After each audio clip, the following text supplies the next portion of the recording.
Did Trump just get outplayed by Canada? One day after Trump slammed the brakes on all trade talks, furious over Canada's 3% digital services tax on U.S. tech giants, he threatened tariffs and made it sound like Canada would cave fast. But Prime Minister Mark Carney, he didn't flinch. He fired back with 3 strategic punches that flipped the entire narrative. First, Canada's finance minister made it official. The tax is happening. No delay, no negotiation. By the end of the month, it's law. That's not a compromise. That's a line in the sand. Second, Carney made it global. Canada didn't just resist. The country reached out to Europe and other trade partners, expanding deals, diversifying supply chains. Then they made it clear, we are the canary in the coal mine, a warning to the world about U.S. economic intimidation. And third, Canada set a timer. If the U.S. refuses to come back to the table, retaliatory tariffs hit in July. Trump brought fire, but Carney brought focus, alliances, and timing. So here's the real question. Has the era of U.S. economic bullying finally met its match? One day later, federal government suddenly announcing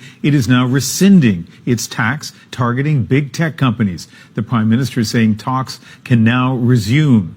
This comes just 2 days after Trump abruptly posted online that trade talks were off unless Canada dropped the digital services tax.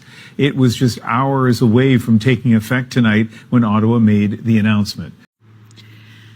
I just saw in the news that Canada has rescinded the digital services tax, and I'm just not sure how I feel about that.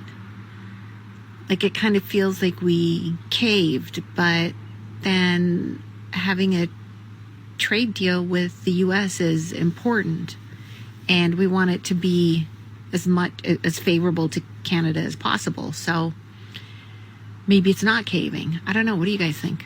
In honor of this occasion, I have given your troops a day of rest. Many thanks.